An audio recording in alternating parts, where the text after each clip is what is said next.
Yan, what's up? Ayan, sa mga nagtatanong po sa ating modified big disc. So, ito na siya. Hindi ko na matandaan yung kung kailan ko kinabit to. Parang 6 months yata. Yun, sa mga nagtatanong kung kamusta naman ang performance nito. Okay naman siya. Malakas yung preno sa harap. Malakas siyang kumapit.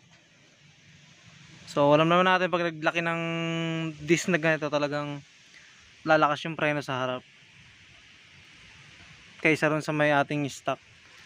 So yung issue lang pala nito, yung sinasabi nila na lumuluwag daw itong ano na to, kasi nga 'di ba floating ano siya, floating disc yan, kasi kaya tinawag na floating yan kasi ito lang siya, nakalagay siyang gano'n, parang wala siyang pinaka tornilyo or hindi siya rekta na nakakabit dito eh. Ayan o, napansin niyo yan o, meron lang siyang ganito, parang nakahigpit lang siya para magkabit sila dito sa may loob na to dito.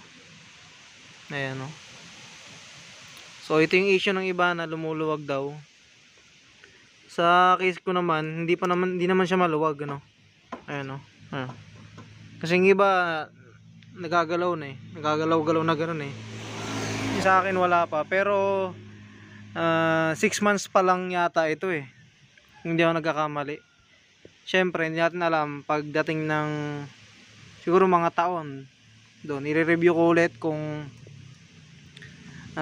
wala naman naging problema. Pero yun, sa mga ilang buwan ko siya nagamit, goods na goods, malakas yung preno, tsaka hindi siya lumuwag, no?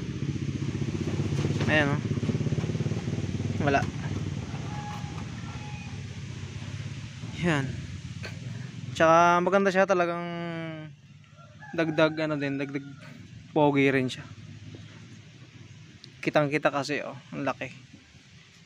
Tsaka bagay na bagay sa Asian Mags natin na gold chrome. Ayan, so ayun lang po ulit. Yan din, sa mga nagtatanong po pala ng ang bracket niya na ganito, kasi yung iba daw parang nanginginig, no? Nanginginig wag niya lagyan ng ganito. Sa case ko naman po, wala naman po, hindi siya nanginginig, talagang stable na stable siya, smooth pag pinipreno, hindi siya nagba-vibrate.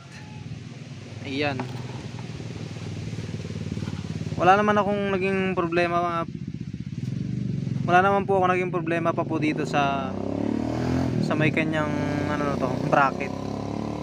Goods na goods siya, hindi siya nanginginig talaga. So ayun lang po, sana may naitulong ako sa inyo. Thank you.